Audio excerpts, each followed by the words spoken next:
Hello मेरे प्रिय विद्यार्थियों, welcome back to Akhil sir academy 2.0।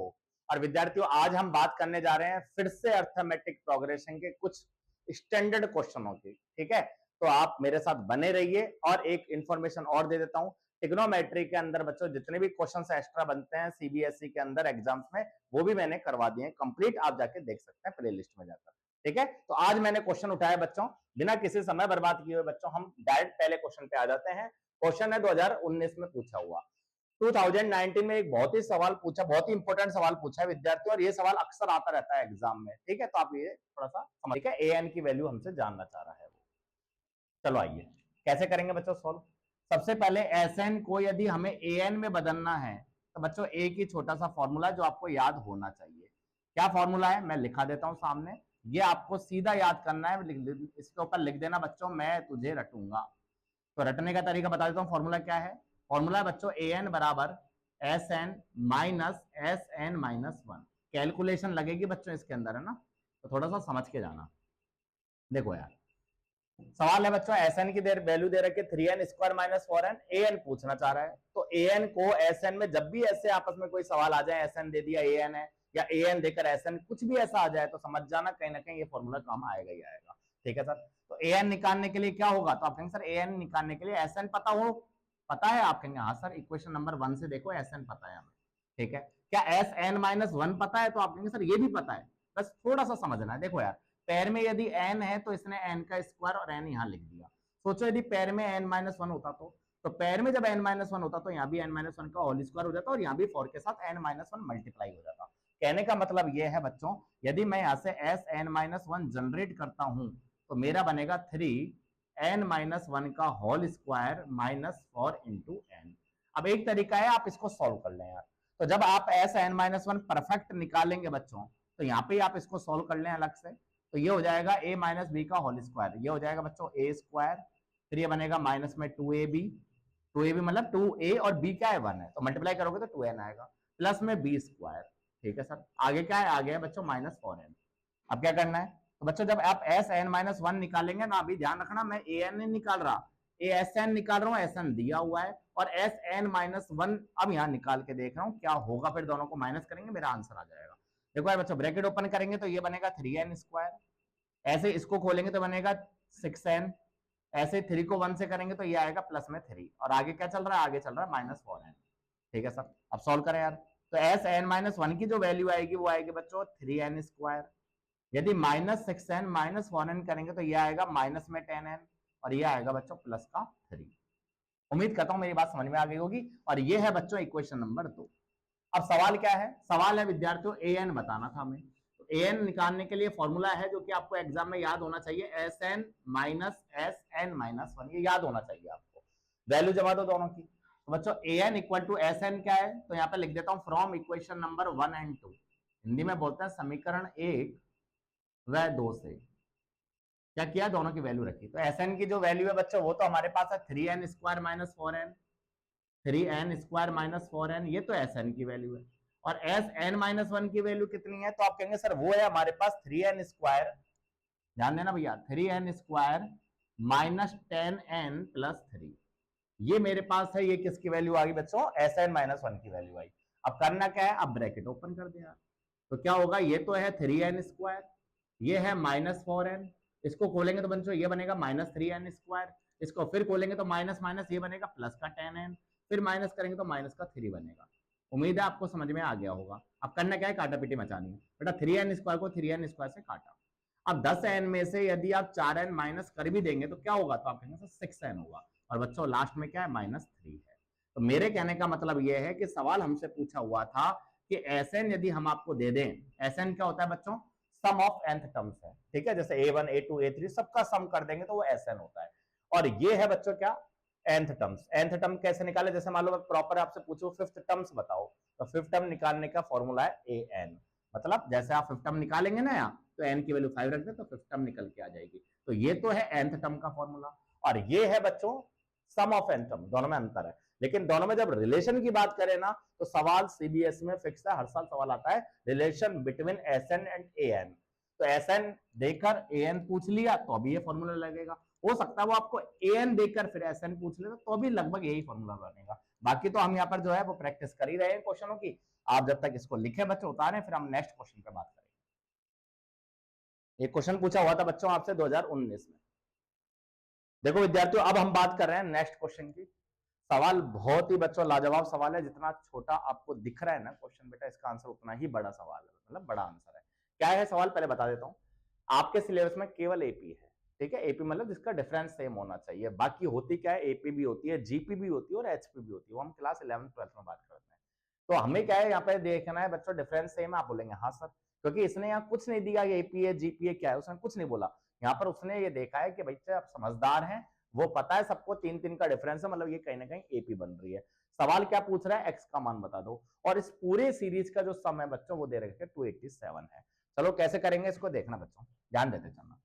बेटा सबसे पहले हमें ये तो पता लग गया कि इसका डिफरेंस कितना है, तो आप कहेंगे सर कॉमन डिफरेंस जो है ना वो है बच्चों a2 माइनस a1। निकाल के देखेंगे तो 3 निकल के आएगा। ठीक है बच्चों, बिल्कुल सही बात है, कोई दिक्कत नहीं है। अब बच्चों यदि मुझे इसका एसएन निकालना है फॉर्मूला, ध्यान देना। यदि मैं, क्योंकि ये क्या है, ये कुछ और नहीं है बच्चों, सम ऑफ एन टर्म का जो सम है वो 287 दिया है। इसका मतलब क्या हो गया कि हमें पता नहीं है कि nth टर्म्स कितनी है। देखो हम गिन सकते हैं, 1 है, 2 है, 3 है, 4 है, फिर बीच में कितनी है हमें पता नहीं है। लास्ट में कितनी हो तो बिल्कुल ही नहीं पता, वो तो अननोन वैल्यूज है। इसलिए हम एसएन की जो वैल्यू है ना बच्चों, वो हमें ये जरूर पता है 287 है। ठीक है सर, अब क्या करेंगे। अब बच्चों हमारी पूरी लड़ाई जो होने वाली है वो केवल और केवल एन के लिए होने वाली है। यदि हम एन निकाल पाए ना तो फिर हम एस एन से वैल्यू निकाल लेंगे। अब एन क्या है, तो सर एन की वैल्यू कैसे निकलेगी। तो विद्यार्थियों एन की वैल्यू निकालने का सीधा एक फॉर्मूला है जो कि आपको डायरेक्ट याद रखना होगा। एन की वैल्यू निकालने का सीधा एक फॉर्मूला मैं लिख देता हूं, लास्ट टर्म माइनस बच्चों फर्स्ट टर्म अपॉन में कॉमन डिफरेंस जिसको आप बोलते हैं सार्वंतर प्लस में 1। यदि आप ऐसा करेंगे तो एन की वैल्यू निकल कर आएगी। तो एन की वैल्यू क्या निकलती है देखते हैं। बेटा एन की वैल्यू क्या निकलेगी, तो आप कहेंगे सर इस पूरी सीरीज में लास्ट टर्म क्या है, तो लास्ट टर्म है बच्चों एक्स। फर्स्ट टर्म क्या है, फर्स्ट टर्म है बच्चों 1, और डिफरेंस अभी आपने बताया कितना आया बच्चों 3, और आगे क्या है, आगे बच्चों +1। अब आप एलसीएम ले लें। तो एन बराबर क्या होगा, तो आप कहेंगे सर x माइनस 1 आया, इधर चला तो +3 आया, और नीचे देखा तो हमने नीचे का नीचे मल्टीप्लाई करा तो 3 आया। ये क्या कर दिया सर आपने, एलसीएम ले लिया, इसको इससे और नीचे का नीचे। तो ये फाइनली आया बच्चों x + 2/3। कहने का मतलब है कि n की वैल्यू आपके पास आ गई x + 2/3। सर n आ गया तो फिर क्या करें, फिर तो बच्चों यहाँ पर देखो n की वैल्यू क्या आ गई, तो आप कहेंगे सर x + 2/3 है, और बराबर में कितना दे दिया, बराबर दे दिया 287। ठीक है सर, लास्ट टर्म है आपके पास, कहेंगे आप सर लास्ट टर्म है ही नहीं। जब है ही नहीं तो फॉर्मूला बड़ा वाला लगेगा। ठीक है, चलो अब लगाते हैं यार। तो फॉर्मूला क्या था बच्चों, फॉर्मूला थोड़ा सा लिख देता हूं मैं। ये वर्कशीट नंबर सेकंड करा रहा हूं, पहली मेरी हो चुकी है भैया।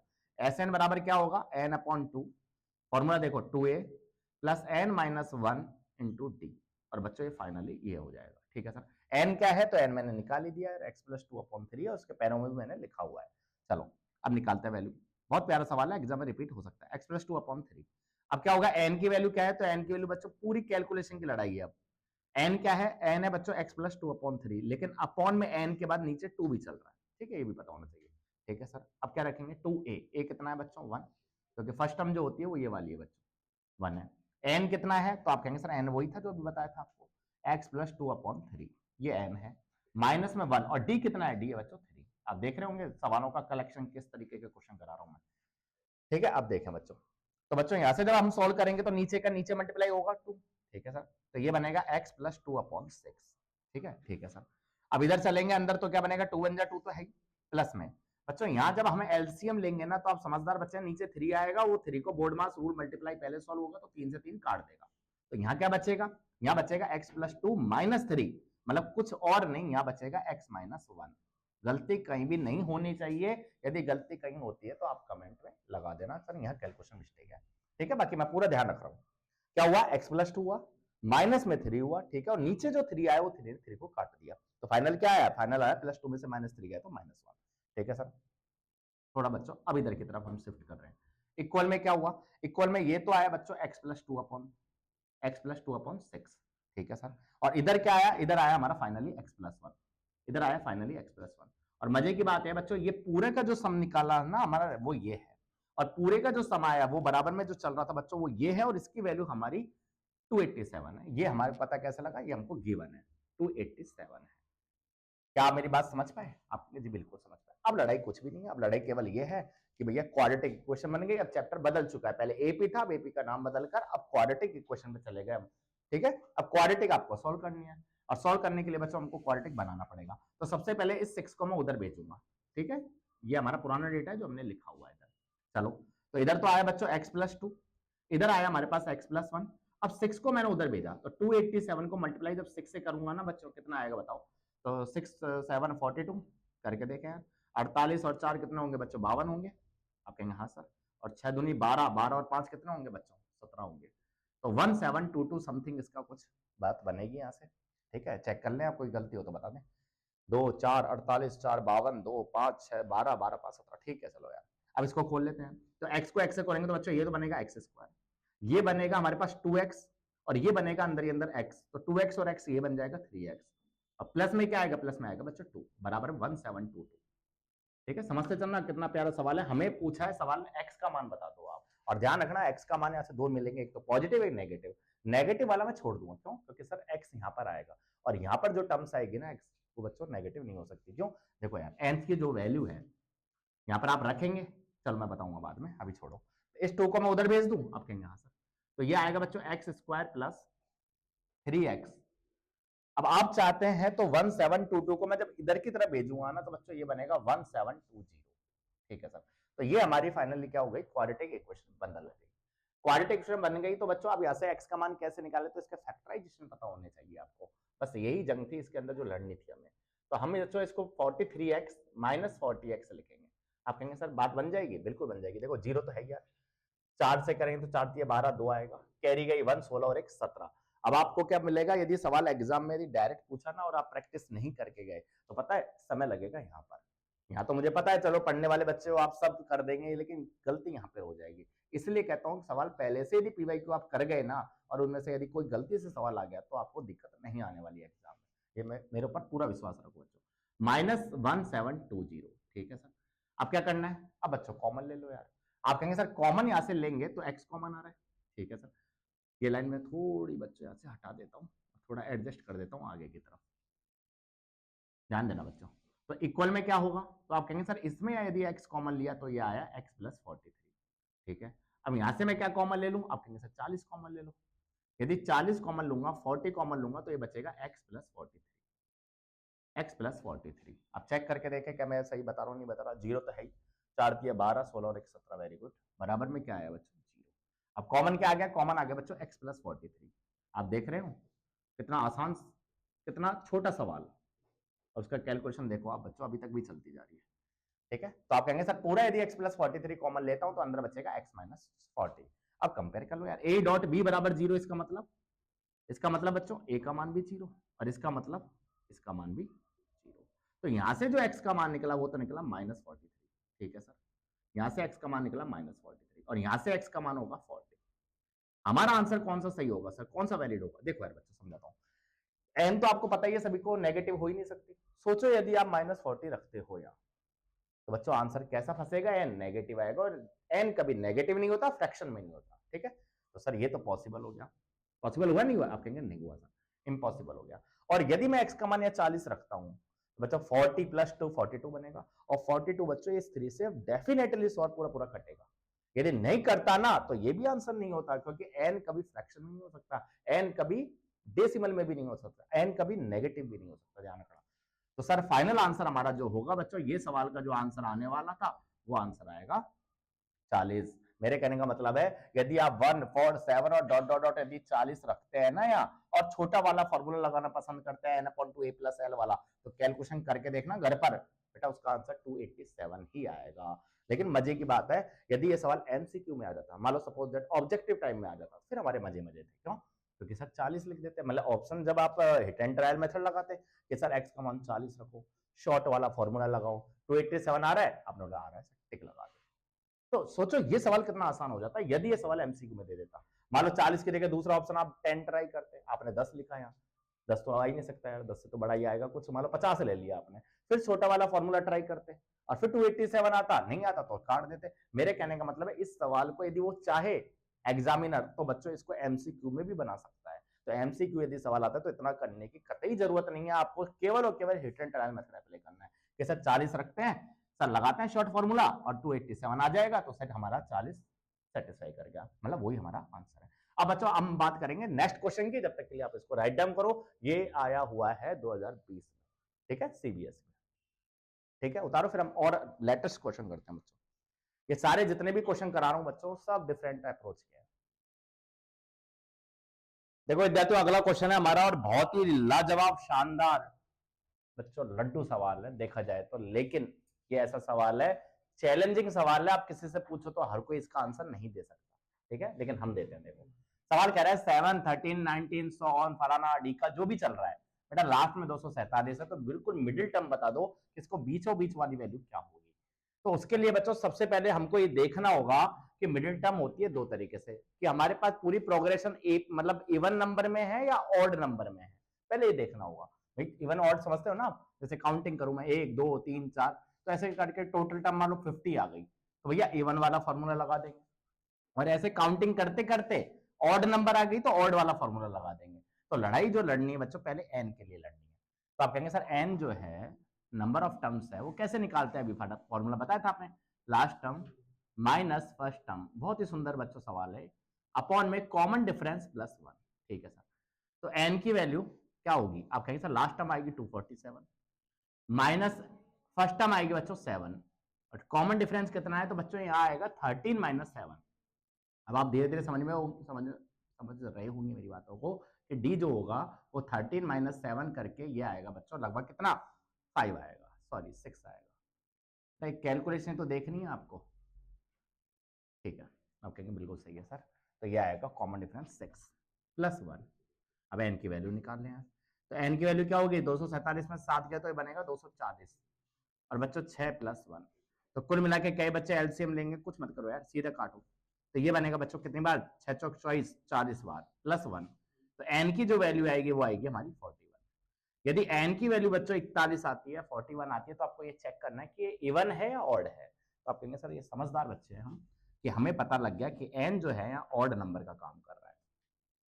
अब बच्चों यदि ऑड नंबर का काम कर रहा है तो आपको करना क्या है? मिडिल टर्म का ऑड वाला एक फॉर्मूला है, ठीक है। तो आप कहेंगे सर देखो मैं दोनों लिख देता हूँ यार, हो सकता है मैं यहाँ सवाल ऑड वाला करा रहा हूँ, एग्जाम के अंदर इवन नंबर वाला आ जाए। इवन को बोलते हैं हिंदी में सम संख्या वाला।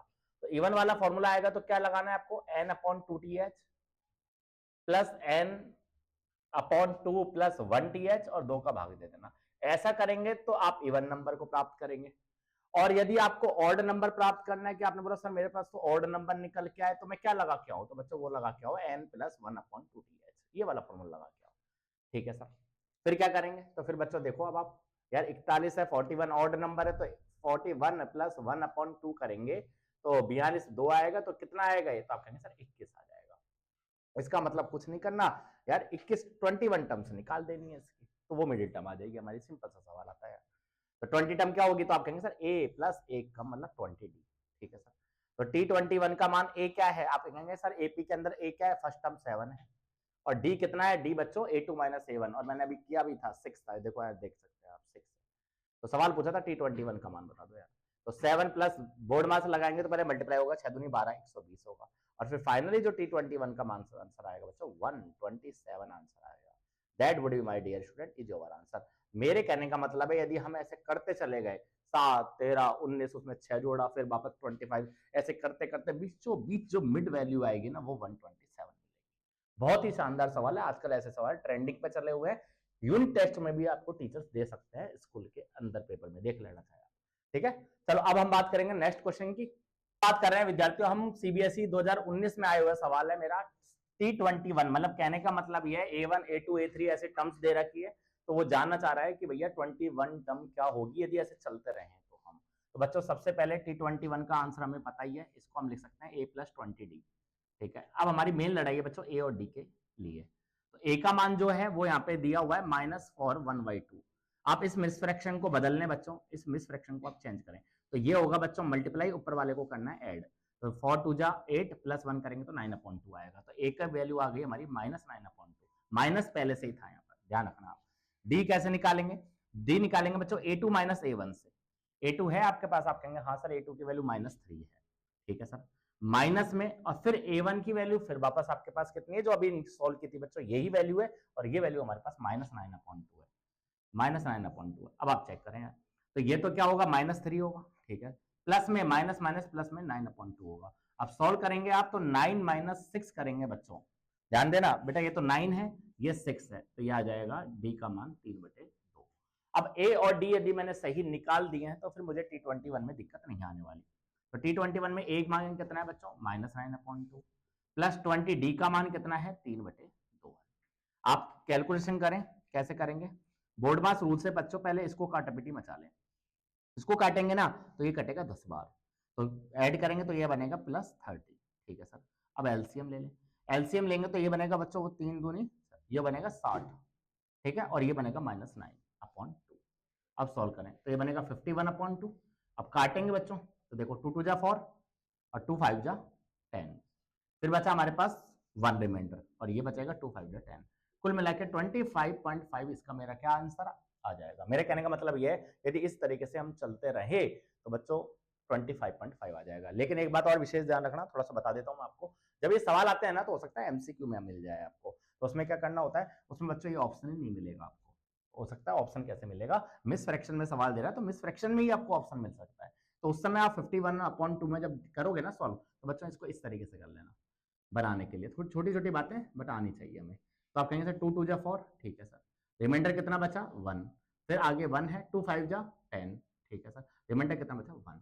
अब बच्चों लिखने का तरीका होता है क्वोशंट, रिमाइंडर और डिवीजर, इनको ध्यान में रखें तीन चीजों को। तो इधर तो लिखें क्वोशंट, फिर लिखें रिमाइंडर और फिर लिखें नीचे डिवीजर। तो क्वोशंट कितना आया 25, रिमाइंडर कितना आया बच्चों 1, और डिवीजर कितना आया अपने पास 2। तो हो सकता है आपको ऑप्शन में ये ऑप्शन ना दे, तो मिस फ्रैक्शन में यदि दे दिया जाए तो आप इस तरीके से आंसर निकाल कर वहां आए, ठीक है। अब हम बात करेंगे विद्यार्थियों नेक्स्ट क्वेश्चन की, जब तक के लिए आप इसको राइट डाउन करो फिर हम आगे चलते हैं।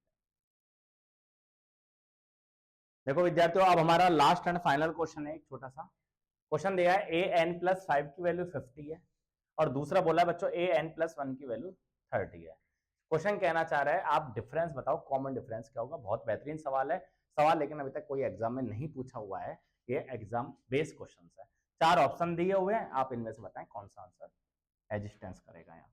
देखो यार बच्चों, करना क्या है बेटा, ध्यान देना, सिंपल तरीका बता देता हूँ। आप चाहो तो इसको हिट एंड ट्रायल मेथड से भी कर सकते हैं, ठीक है, या फिर आप पहले डिटेल से बात करें। देखो यार, यदि मुझे an+5 निकालनी है बच्चों, तो आपको पता ही है an+5 कैसे निकलेगा, तो बच्चों एक कम कर देते हैं हम, तो a+n-1, n क्या है, n है जो पैरों में है, n+5 -1 इंटू डी। बेटा बातें ना करें, a प्लस ये क्या हो जाएगा n+4d हो जाएगा, बेटा देखते चले आप, ठीक है सर। बेटा an+5 की वैल्यू कितनी है, आप कहेंगे सर 50 है, तो मेरे कहने का मतलब है, मेरा कहने का मतलब है बच्चों यहां से मुझे डी का मान निकालना है, ठीक है। कॉमन डिफरेंस पूछा है ना, ठीक है सर, निकालते हैं कॉमन डिफरेंस। क्या होगा, ध्यान देना बच्चों, क्या होगा, देखो 50, ठीक है, हमने इस ए को इधर भेजा तो बच्चों ये बना -a, इक्वल में ये क्या बना हमारे पास n+4 इंटू डी, ठीक है। इसको थोड़ा सा होल्ड रखते हैं हम। अब हम बात कर लेते हैं an+1 हमें क्या देगा। देखो यार an+1 की बात करूंगा तो ये बनेगा a+n-1 इंटू डी, एक कम कर देंगे इंटू डी हो जाएगा। an+1 कितना है 38 है, इक्वल टू a प्लस ये बनेगा ओनली n और ये बनेगा d, ठीक है। कोई दिक्कत, आप कहेंगे नहीं सर। अब हम यहाँ से क्या कर लेते हैं बच्चों, कोई सी भी वैल्यू निकाल लेते हैं। देखो मैं यहाँ से दोनों से एक ही वैल्यू निकाल लेता हूँ, और एक ही वैल्यू को जब कंपेरिजन करूंगा ना मैं, क्योंकि मेरा ऑप्शन बच्चों कांस्टेंट तो है ही, साथ में मेरे ऑप्शन में n भी छुपा हुआ है, हो सकता है आंसर n में भी आ जाए, तो इसलिए मैं यहाँ से एक ही वैल्यू निकालता हूँ। तो एक ही वैल्यू क्या निकलेगी, तो आप कहेंगे सर यहाँ से निकलेगी 38 माइनस n इंटू डी, ठीक है, यहाँ से एक ही वैल्यू निकलेगी, समझना अच्छी तरह, एक ही वैल्यू यहाँ से निकल गई। यहाँ से एक ही वैल्यू निकालें बच्चों, बेटा यहाँ से फिर से एक ही वैल्यू निकालते हैं तो क्या होगा, ये पूरा उठ के इधर जाएगा, तो a इक्वल टू आ जाएगा n, सॉरी 50, बेटा ये बनेगा 50 माइनस n+4 इंटू डी, ठीक है। आप कहेंगे हाँ सर। अब बात करेंगे ये कौन सी इक्वेशन है 3 और ये कौन सी इक्वेशन बच्चों 4। अब आप ध्यान दें, यदि LHS सेम है बच्चों a तो RHS भी सेम होगा, ठीक है सर। तो फ्रॉम इक्वेशन नंबर 3 एंड 4 से, from equation 3 and 4, 3 and equation number 4, 3 और 4 से आप देखेंगे क्या होगा बच्चों, 50 minus n+4 D equal to होगा 38 माइनस एन इंटू टी। ठीक है सर। अब यहां से आप बच्चों ये जो डिफरेंस बोला है उसने, ये डिफरेंस की वैल्यू आप चाहे तो हिट एंड ट्रायल मेथड लगा सकते हैं। कैसे देखो यार, थोड़ा सा समझाता हूँ, क्योंकि एमसीक्यू है, हम निकल सकते हैं इससे। देखो बेटा, डी का मान 3 रख के देखो आप। यदि 3 रखेंगे तो होगा क्या बच्चों, 50 तो है ही, माइनस, बेटा ध्यान देना, समझदार बच्चे ध्यान दें, 50 माइनस एन प्लस 4। मैंने बोला यदि आप 3 रख के देखेंगे तो क्या होगा, देखना क्या ये सेटिस्फाई होगा या नहीं होगा आरएचएस। देखो आपने क्या किया, यदि डी की वैल्यू 3 रख के देखी तो 50 तो ये है ही, और माइनस में जब इसको खोलेंगे ना बच्चों तो बनेगा 12। 50 में से 12 गए तो ये बन गया 38।